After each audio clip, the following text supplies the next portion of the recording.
dumateng Bapak Ibu jamaah Masjid Al Utsman yang dirahmati Allah.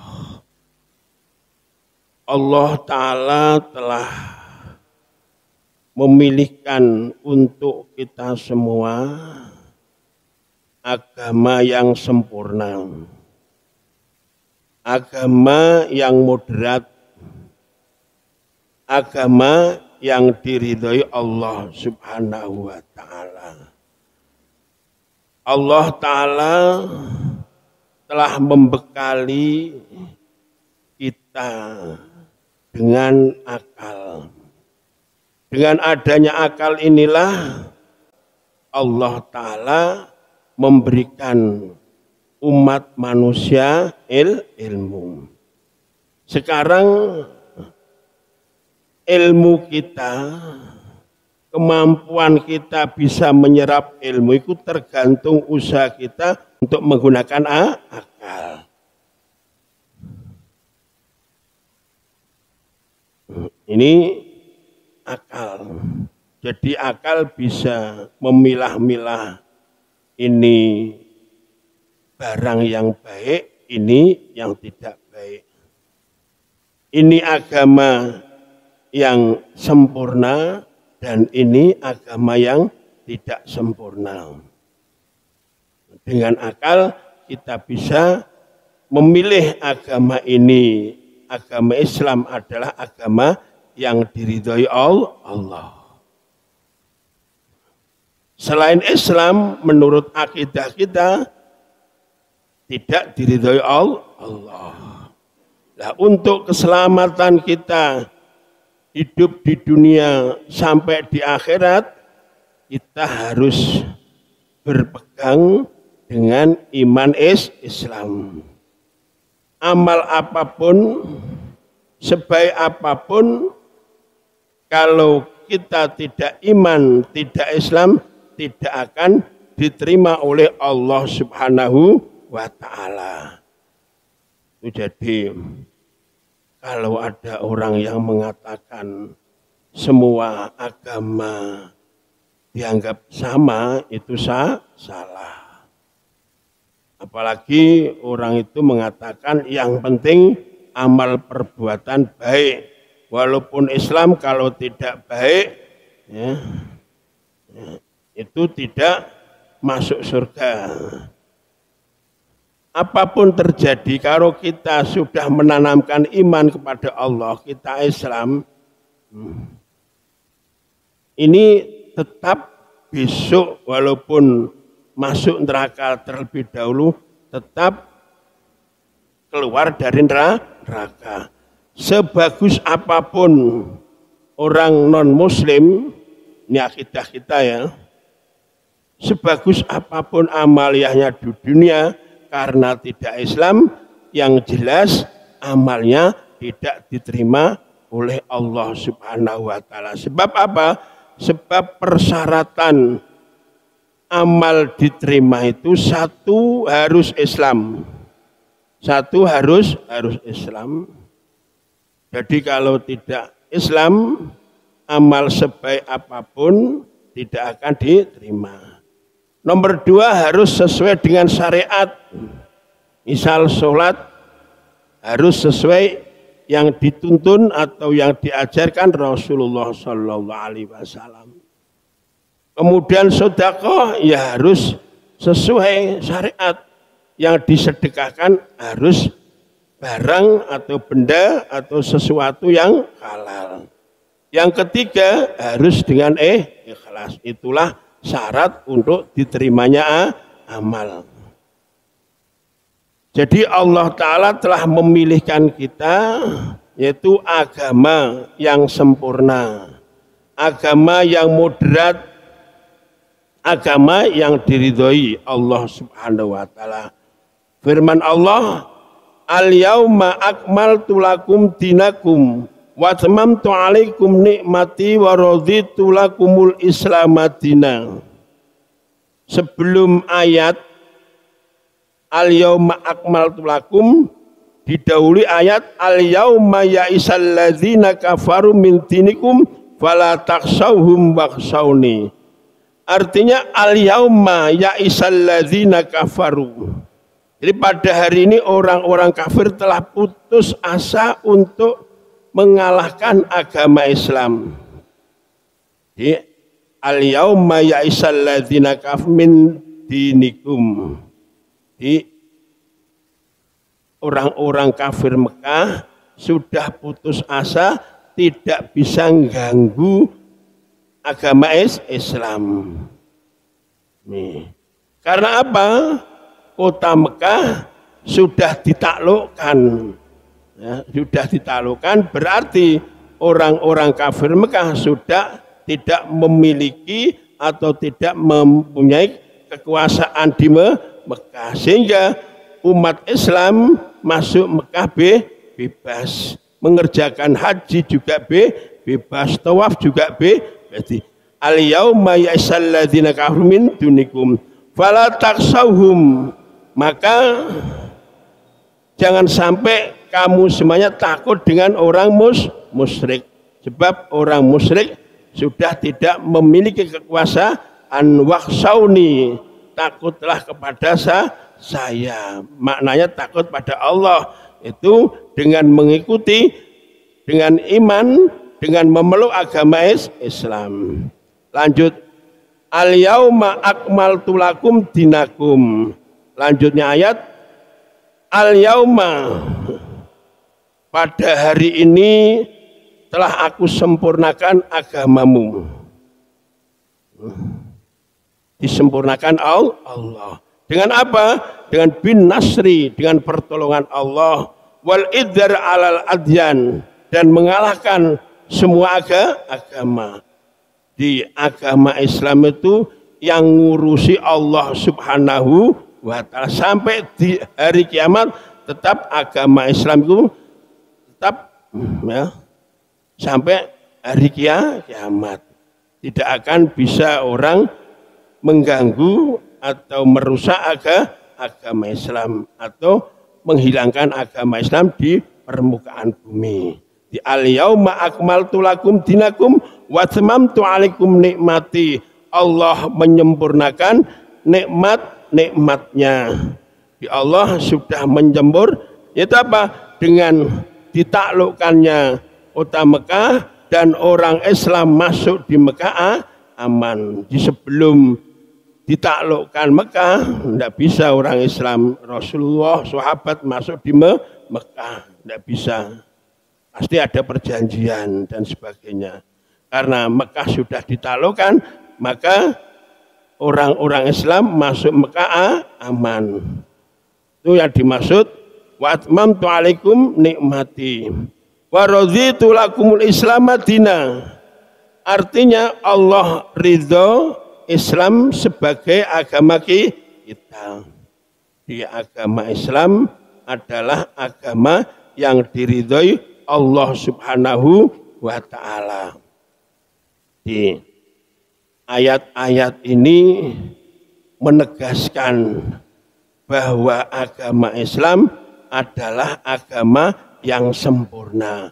Sebab sekarang banyak sekali orang-orang yang mengatakan bahwa agama Islam belum sempurna.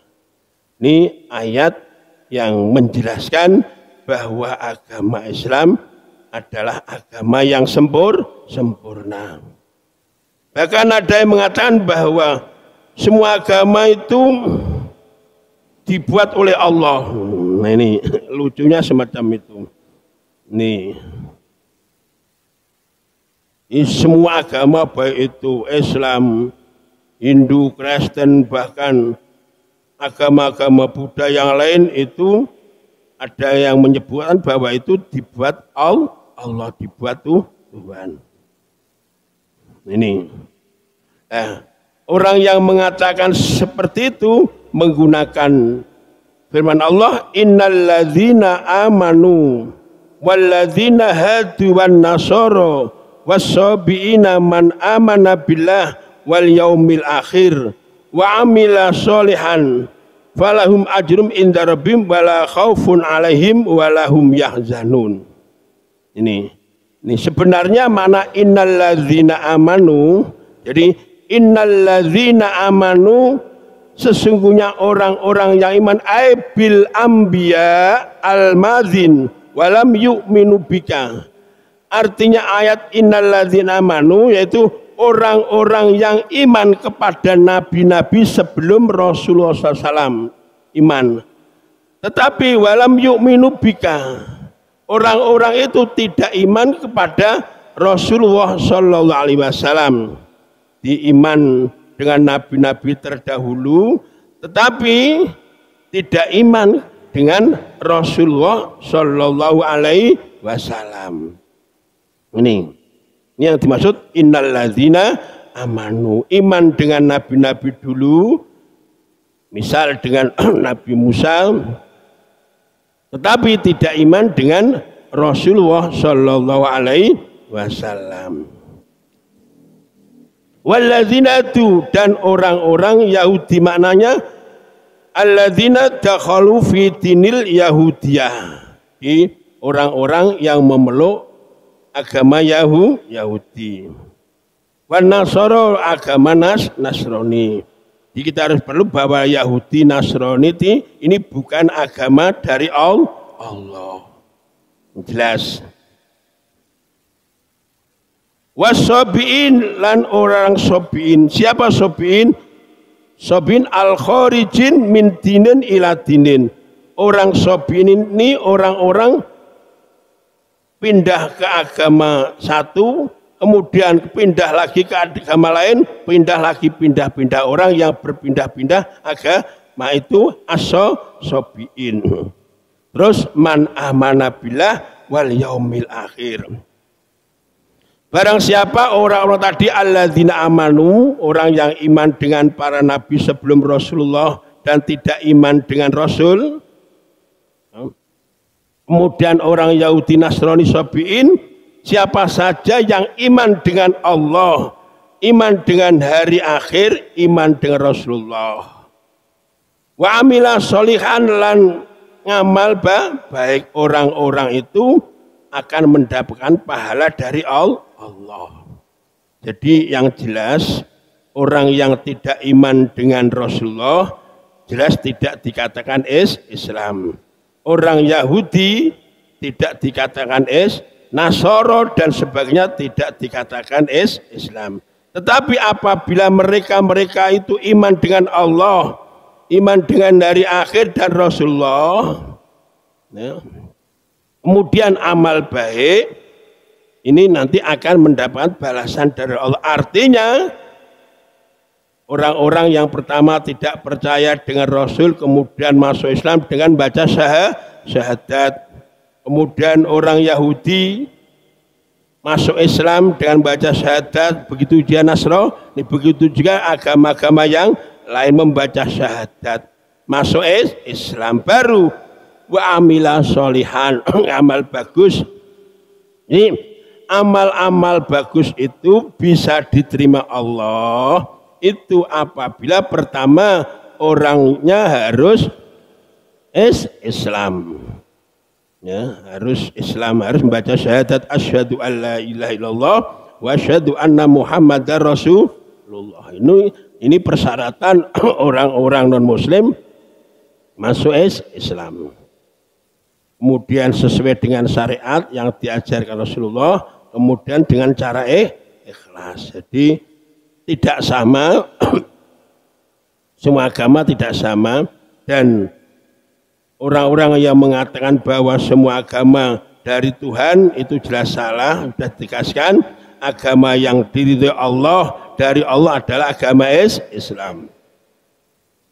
Kecuali nanti non muslim walaupun tidak amal, tidak pernah ngamal, misal setelah masuk Islam baca syahadat bahkan belum sholat meninggal dunia, nah ini husnul khotimah. Bagaimana diceritakan Bahrom al-Majusi ini orang yang nyembah, artinya yang disembah adalah api. Diceritakan begini, Abdullah bin Mubarak pergi haji. Setelah tawaf, selesai tawaf, beliau Abdullah bin Mubarak tidur. Tidur mimpi, ditemui Rasulullah, "Ya Abdullah, nanti kalau kamu pulang, salamku sampaikan kepada Bahram al-Majusi." Abdullah bin Mubarak bangun. Berpikir, masa Bahram orang yang memeluk agama Majusi, saya harus menyampaikan salamnya Rasul. Tawaf lagi, ketiduran. Mimpi ditemui Rasulullah, Barok, "Ya Abdullah, nanti kalau kamu pulang sampaikan salamku kepada Bahram," sampai 3 kali. Setelah Abdullah bin Mubarak selesai haji pulang mencari Bahram al-Majusi. Setelah bertemu, Abdullah bin Mubarak bertanya kepada Bahram, "Pak, apakah benar nama Bapak Bahram al-Majusi?" "Ya benar. Saya Bahram, memeluk agama Majusi." "Ada apa?" Abdullah bin Mubarak tanya, "Pak, saya ingin tanya, apakah Bapak Bahram mempunyai amalan-amalan yang bagus?" Amalan-amalan yang bagus. Bagaimana jawab Bahram? "Ya banyak sekali amalan-amalan saya bagus. Contohnya," jawab, "saya menghutangi masyarakat, misal 1 juta, saya suruh membayar 1 juta lebih 250. Dijawab Abdullah bin Mubarak, "Pak, menurut Islam itu tidak boleh di jenengan menghutangi orang 1 juta, orangnya jenengan suruh membayar 1 juta 250. Ini tidak diperbolehkan agama Islam." "Ada yang lain?" Dijawab, "Masih banyak sekali," jawabnya Bahram.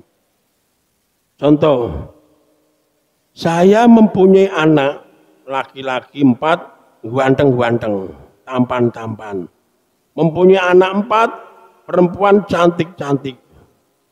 Saya pikir di masyarakat sini tidak ada wanita yang akan saya kawinkan dengan anak saya yang ganteng-ganteng, tidak ada. Kemudian mencari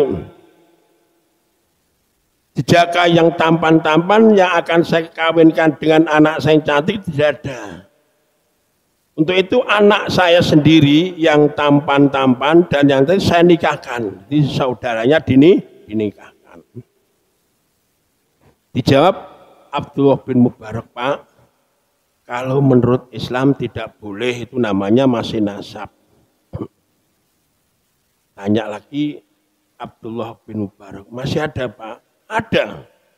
Saya punya anak tercantik, paling wahyu. Saya mencari jejaka yang akan saya jodohkan dengan anak saya yang paling cantik, tidak ada. Daripada tidak ada, saya nikah sendiri." Di Bahram nikah kawin dengan putrinya sendiri. Dijawab Abdullah bin Mubarak, "Pak Bahram, kalau menurut Islam tidak diperbolehkan nikah dengan putrinya sendiri." "Masih ada lagi Pak Bahram?" ditanya oleh Abdullah bin Mubarak. "Masih.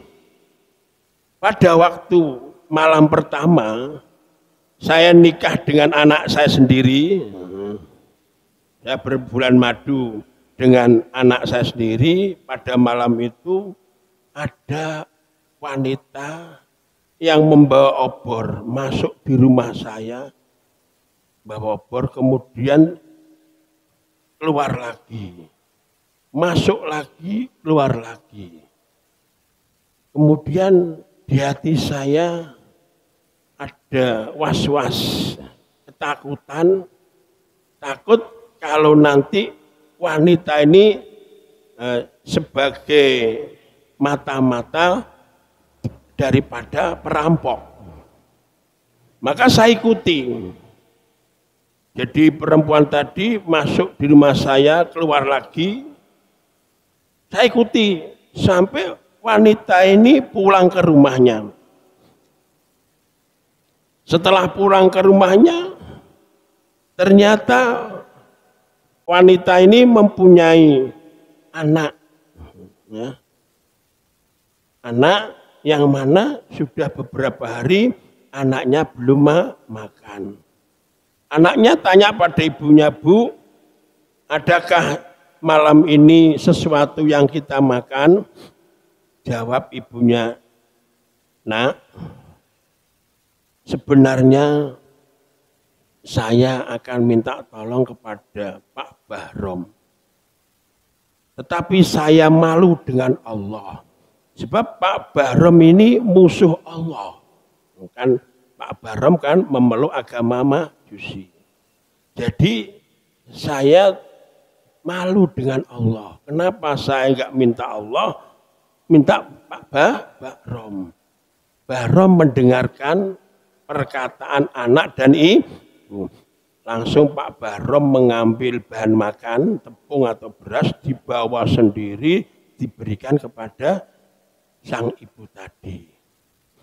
Nah, setelah Pak Bahrom cerita semacam itu, kemudian Pak Abdullah bin Mubarak, "Pak Bahrom, ya amal panjenengan, jenengan nolong ibu inilah yang diterima Allah, yang diridhoi Allah, sehingga Rasulullah SAW titip salam untuk panjenengan." Bagaimana kelanjutannya? Setelah Pak Bahrom mendengarkan apa yang diceritakan oleh Abdullah bin Mubarak bahwa Rasulullah titip salam ya, untuk Pak Bahrom, langsung Pak Bahrom baca syahadat asyhadu alla ilaha illallah wa asyhadu anna muhammadar rasulullah. Seketika itu Pak Bahrom meninggal dunia. Jadi langsung meninggal dunia. Jadi mati memeluk agama Islam husnul khotimah, walaupun belum pernah mengerjakan misalnya sholat dan sebagainya. Karena husnul khotimah jelas dijamin masuk surga. Ini. Jadi kalau ada orang yang mengatakan apakah yang bisa masuk surga itu hanya orang Islam, jelas menurut akidah Islam, jelas orang Islam. Nah, kalau mungkin menurut akidah non-Muslim, mungkin selain agamanya tidak masuk surga, menurut mereka itu sudah wajar. Jadi tidak diperbolehkan orang-orang Islam, ya tokoh-tokoh yang harus atau mengatakan bahwa non-Muslim tetap masuk surga. Menurut akidah Islamiyah, menurut keimanan kita, non-Muslim tidak akan masuk surga. Surga menurut keyakinan kita, karena kita berdampingan dengan beberapa agama. Ya, mungkin menurut mereka, selain agama mereka, selain pemeluk agama mereka, mungkin tidak masuk surga. Menurut surganya ini, saya minta tokoh-tokoh harus diam, tidak harus bicara, mengatakan bahwa semua agama, semua walaupun non-Muslim atau Muslim, semua masuk surga, tidak benar. Bahkan Rasulullah sendiri, menurut sabdanya Rasul, semua umatku ini masuk surga kecuali yang tidak mau. Di Rasulullah bersabda atau berkata bahwa semua umatku masuk surga kecuali yang tidak mau. Rasul ditanya, siapa ya Rasul umat panjenengan yang mengikuti, artinya mau masuk surga, dan siapa tidak mau masuk surga? Rasul jawab, orang-orang yang mau masuk surga ada orang yang taat kepada saya. Iman kepada Allah. Menjalankan semua perintah, menjauhi semua larangan. Ini umatku yang siap masuk surga. Adapun umat saya yang tidak mau masuk surga, pertama umatku yang tidak iman kepada Allah, tidak iman kepada saya, maksiat kepada Allah, maksiat kepada saya, berarti non-muslim, tidak bisa masuk surga. Nah, menurut mereka monggo, menurut kita tidak akan masuk surga. Ya, sekian, mudah-mudahan Allah selalu menetapkan iman kita sampai meninggal dunia tetap berpegang pada iman Islam, husnul khotimah. Assalamualaikum warahmatullahi wabarakatuh.